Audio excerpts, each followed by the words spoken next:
On écrit sur les murs de cette fenêtre des messages pour les jours à venir. On écrit sur les mille à l'encre de nos veines. On dessine tout ce que l'on voudrait dire. Partout autour de nous, il y a dessiné d'espoir dans le regard. Your Excellence, High Commissioner of Canada, Your Excellence, High Commissioner of Ghana in Rwanda, nous avons visité les enseignants volontaires. We warmly welcome you to this college for this valuable short time that you are going to spend with us. Bonjour à toutes et à tous. This month is the month of La Francophonie. Someone might ask, is Ghana a francophone country? I'll say yes, because in October 2024, Ghana gained full membership of La Francophonie, so we are considered as a francophone country as well. So if our ambassador or high commissioner is here, you shouldn't be surprised.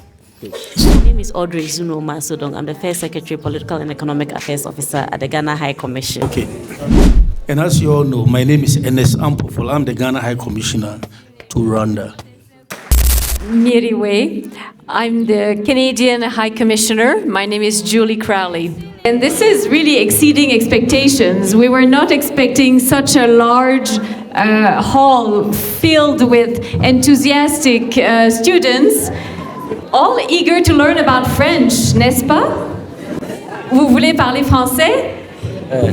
Et je crois que vos collègues qui font partie du club francophone ont donné d'excellentes raisons pour apprendre le français. While you may wonder, why are we speaking in English while we're supposed to talk about francophonie? But there's a very good reason for that, and that is that la francophonie values linguistic and cultural diversity. Autre raison pour laquelle c'est très important que nous soyons ici aujourd'hui, c'est qu'une autre des missions de la francophonie est d'appuyer l'éducation. It's something that has been supported by the OIF, l'Organisation internationale de la francophonie, through programs such as the ones that I've brought to you teachers from around the world. You know, as my colleague Ambassador said, we are celebrating the Francophone month. We first joined as an associate member and then transitioned gradually to become full members in 2024. And why did we do that? We realized that Ghana is surrounded by Francophone countries.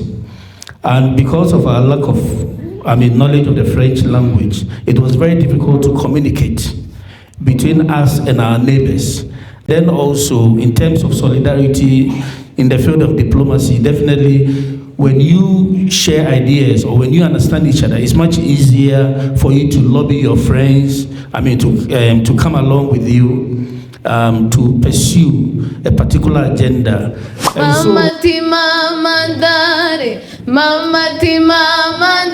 nyira mama dare we aye ye.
En tant que maître de cérémonie, Je voudrais aussi accueillir Monsieur Elvis pour la présentation des officiels.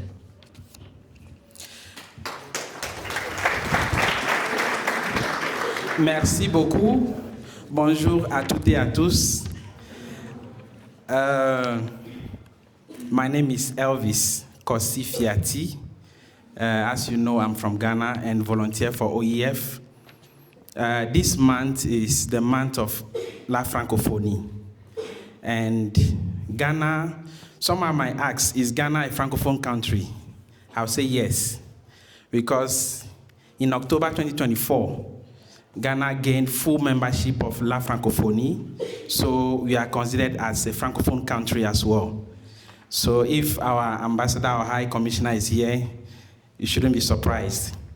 So I want to take this single honor to introduce the guests that we have here today. I'll start with our dear volunteers from different countries who were sent by La Francophonie, OEF, to our country. I'll start with Monsieur Amadou Tidjan Mbo. He's from Senegal. Il vient du Sénégal. Monsieur Mamadou Saraf Kamara from Guinea-Bissau. And my countrywoman, Ajovi Latte Edem from Ghana, and she teaches at Muhanga. Selom Bako from Ghana also, and he's at Chahinda.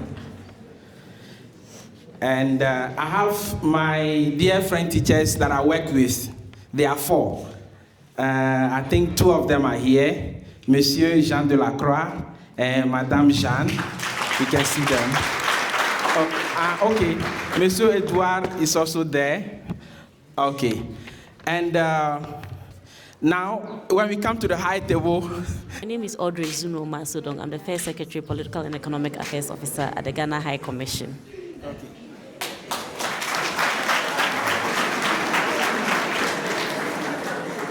Okay. And as you all know, my name is Ernest Ampofol. I'm the Ghana High Commissioner to Rwanda. Miriwe. I'm the Canadian High Commissioner. My name is Julie Crowley. On invite les 4 membres du club francophone pour un sketch en attendant le troupe culturel. Applaudissez pour eux. We clap for them. Son Excellence,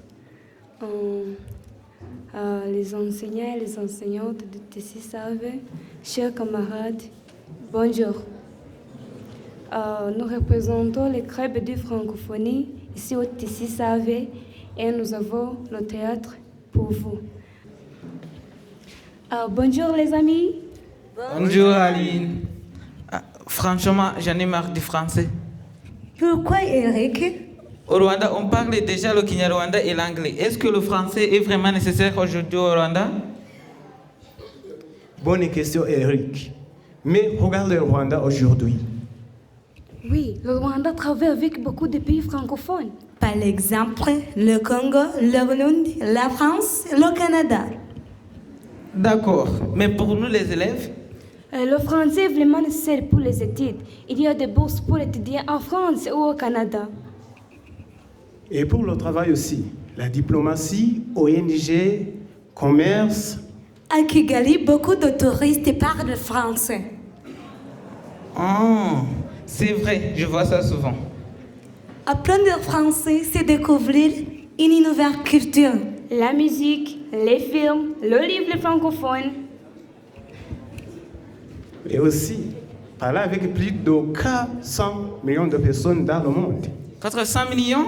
Je ne savais pas. Donc le français peut m'aider à travailler, à voyager, à communiquer? Oui! Alors le français est vraiment nécessaire aujourd'hui au Rwanda? Exactement, surtout au Rwanda, un pays ouvert sur le monde. Le français, ce n'est pas seulement une matière. C'est une opportunité. Un peu vers le monde. Alors j'apprends le français avec motivation. Apprendre le français, c'est préparer l'avenir.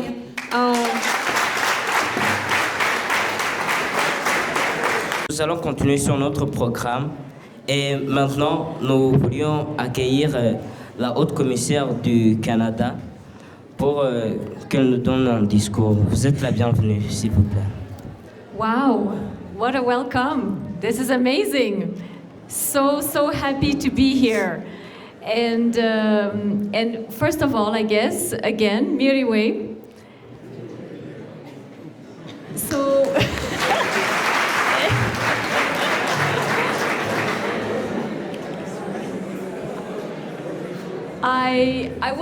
I will tell you that we've been looking forward to coming here for a few weeks now. We've been thinking about this visit, and this is really exceeding expectations. We were not expecting such a large hall filled with enthusiastic students, tutors, all eager to learn about French, n'est-ce pas?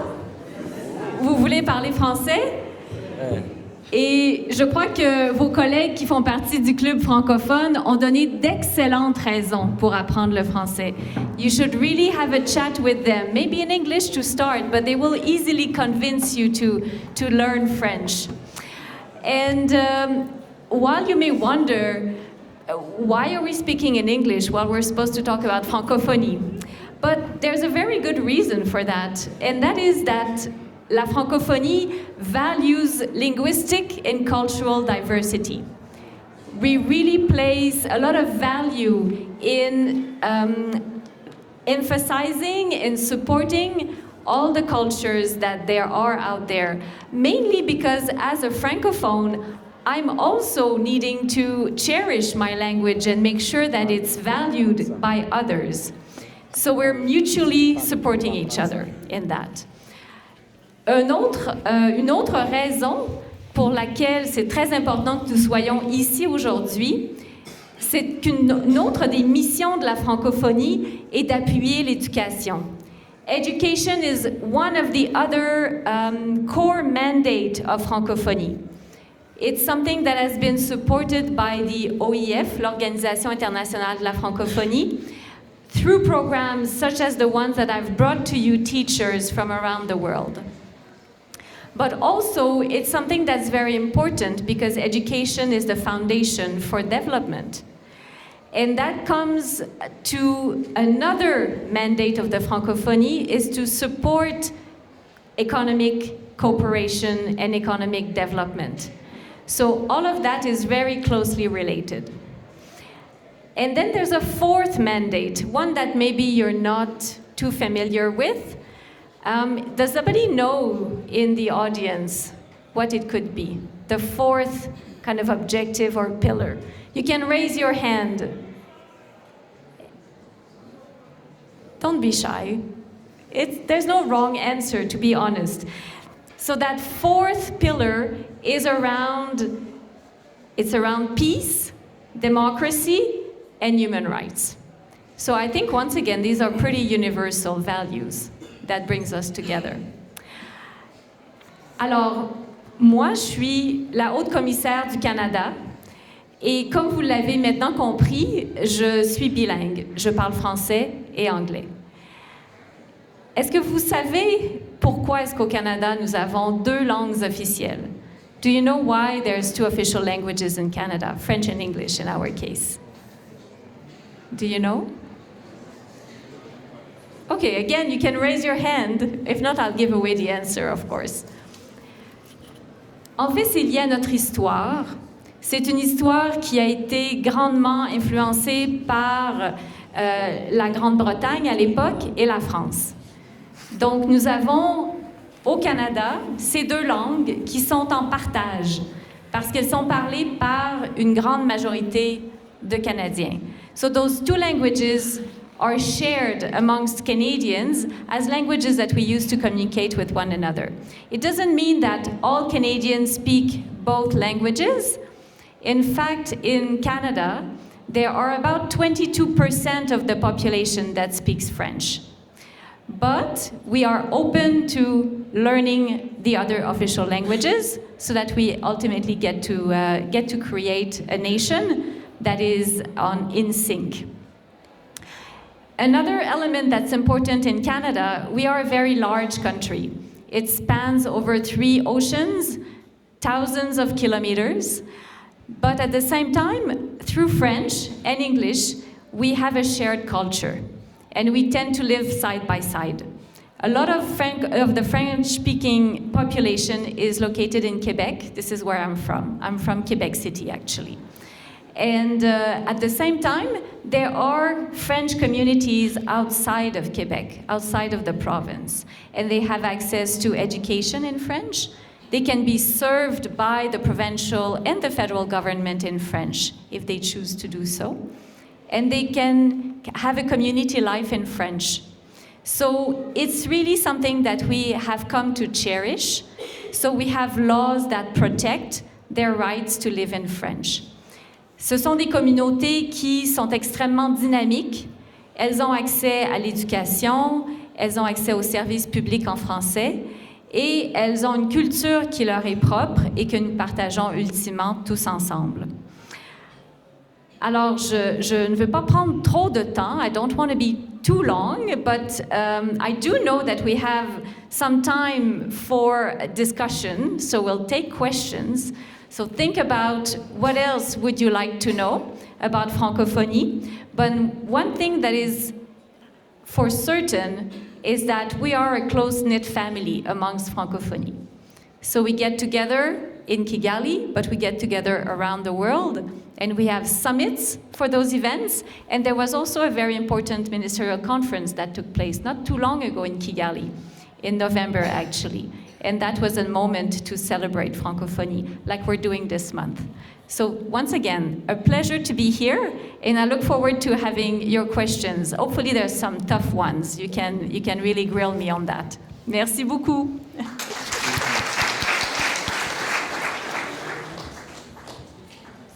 Okay. So we continue with Your Excellency. Okay, thank you very much. You know, as my colleague ambassador said, we are celebrating the Francophone month. Indeed, when I was assigned to come to this place, I was telling myself, I mean, what was I going to say to my Rwandese friends? Because certainly I do not speak French. In fact, I didn't have a good French teacher when I was in school. And so it was very difficult for me to follow it. And I know that, yes, if I'd taken the French seriously, I'm sure I would have had better opportunities. But, I mean, even though it's not too late, at least I know my children are doing French and that type of thing. But I must say that I would like to commend you. Thank you very much for the warm welcome that was extended to us. In fact, when I saw the performance in the assembly hall, it took my mind back to the secondary school days back in Ghana, where we had all these things. And we reminisce those days. And I must say that, like my mother said, you know, Ghana is now a member of the Francophonie country, Francophonie community.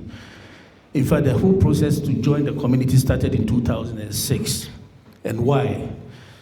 We decided to join, I mean, we first joined as an associate member and then transitioned gradually to become full members in 2024.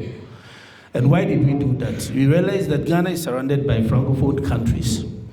And because of our lack of, knowledge of the French language, it was very difficult to communicate between us and our neighbors.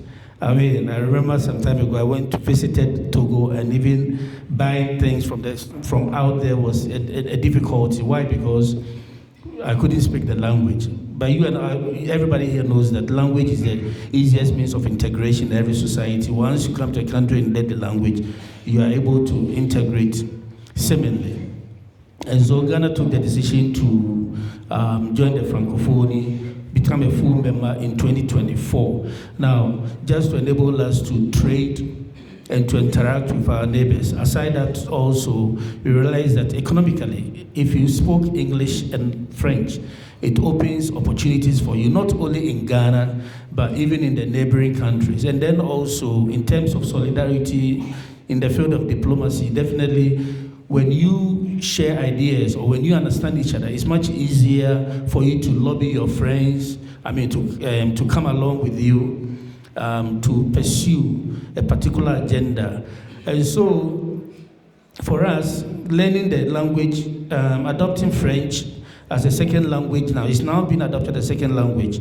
It's a very good thing for us because in the past, we're only learning English right from the nursery, but now the new educational reforms in Ghana has introduced French alongside English, and I believe the younger generations are going to benefit from these new reforms. And in Ghana, we have very good French teachers. In fact, those Ghanaians who take it upon themselves to study French, when they study, you can see that they study it very deep. Like Mr. Fiati here, ably, is doing. And I believe the other colleagues also are doing it at their duty stations. And so, we buy into the idea of Francophonie. Now, apart from learning, we have the same objectives and values. It's for cultural diversity. It enhances cultural diversity. One of the objectives is also for peace, good governance, and what have you. And so, therefore, these are all values that Ghana cherishes. And so, joining the Francophonie community, we believe is going to enhance our country. Our country's standing in the global world. And so we are happy to be here, and we intend to continue to engage in every activity that is being done by the Francophonie community, irrespective of the fact that the man leading the show does not speak French. But whatever it is, somewhere along there, I'm sure they will bring people who understand the language, to assist.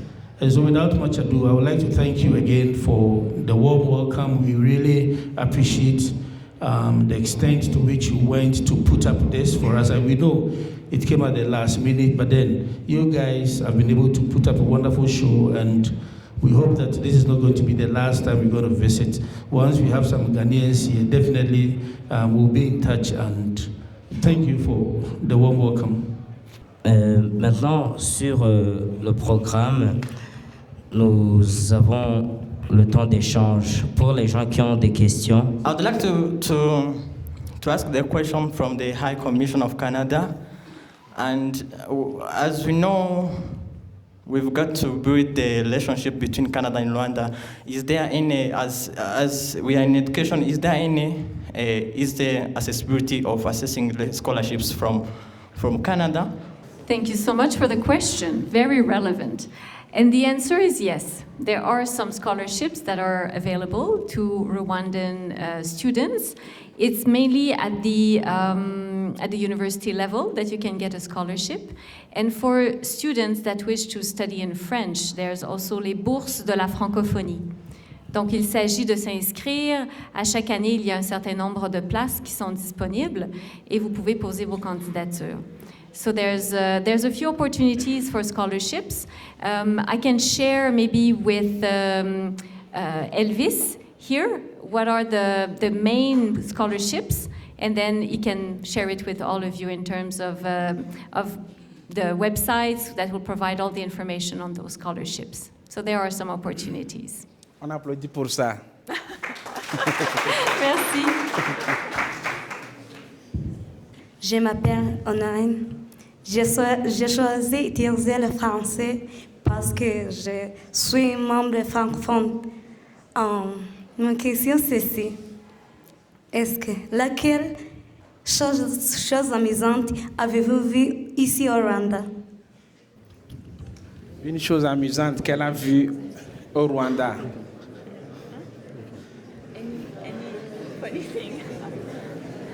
OK, ça c'est une question intrigante. Une chose amusante.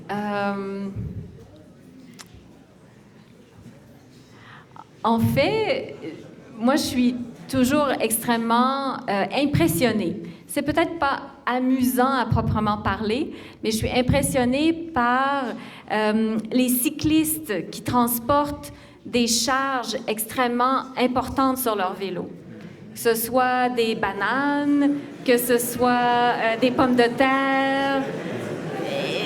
C'est de l'acrobatie.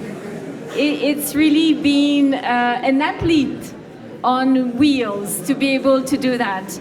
I would say that even going down is more impressive because the speed that they reach is absolutely terrifying for me. But they seem to be in control. So, félicitations. Well done.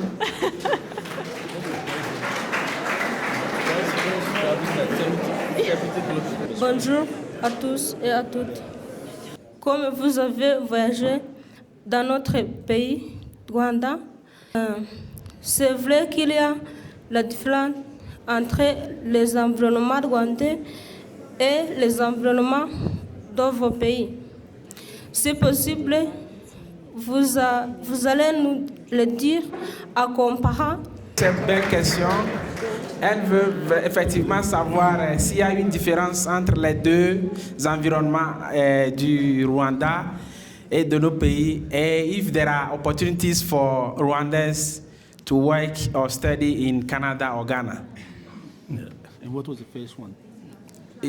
The first one is to compare the two environments. Okay.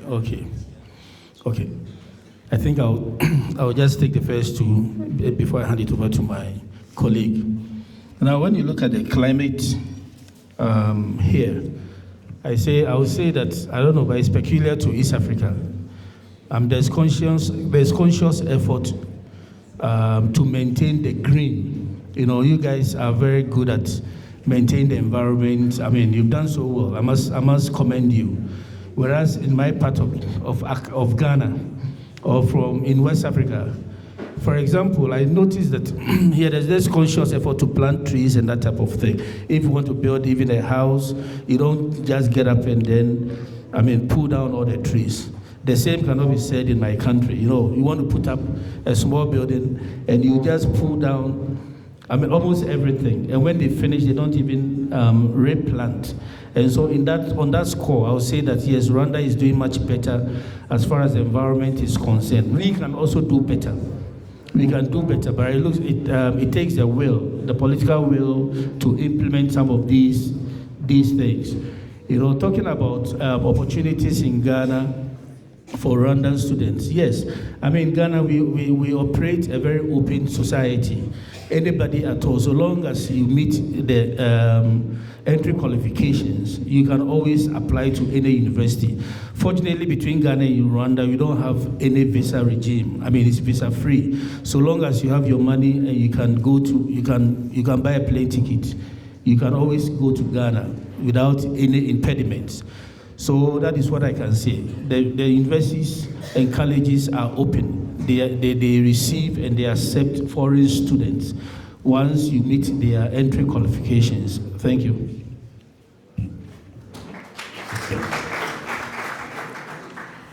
Alors, concernant le Canada, bien sûr qu'il y a des opportunités pour aller vivre, travailler, étudier au Canada. Of course, it's possible. There is, in fact, a large Rwandan diaspora in Canada, between 10,000 to 15,000 people. And to do that, the way to have the project of immigrating to Canada, even for a short period of time, is really to get some reliable information. And you can do that by looking at the website of our ministry responsible for immigration, citizenship, refugee, and refugees. It's actually Immigration, Refugee, Citizenship Canada. I would really encourage you to be extra vigilant when you're thinking about migrating to another country, because there are some unscrupulous people out there that will be offering you to make it happen, of course, for a large sum of money, which you may in the end never benefit from. You will have given your money to some individuals or companies, and they take that and then they disappear. So in the case of Canada, there are programs that are publicly disclosed. All the information is available online. You can do the research yourself. It may not be that easy in terms of understanding what the programs are, but it is out there, and you should trust yourself and invest time if this is a project that you really are interested in. But before coming to Canada, and that ties into the first question in terms of our environment, as you know, we have a very different climate in Canada. So 6 months of the year, if not a little bit more even, is a rather harsh winter. So you'll be experiencing lots of snow and lots of cold days. So it's beautiful. It's actually phenomenal. You can practice some winter sports. You can still go about your life, go out, but you have to be very warmly dressed to do that. Donc ça, c'est un climat qui est très important, c'est une grande différence. Nous avons plusieurs mois où c'est l'été, pour nous il fait chaud, il fait beau, mais il y a également plusieurs mois où il fait extrêmement froid. Donc il faut être préparé à vivre de façon différente, bien entendu. En termes d'environnement aussi, bien sûr, le pays est extrêmement grand, extrêmement diversifié. Nous avons 3 océans, nous avons beaucoup de forêts, nous avons des plaines également. We have lots of plains in our provinces that we call the prairies, where it's very flat. And then we have the Rocky Mountains on one end, and we have the Appalachian Trail on the other end. So it's very diverse. I think if you're in Canada, you would probably find that there's a place in the country that you will like, regardless of your taste. So it's quite diverse. Thank you. Mama ti mama dare, mama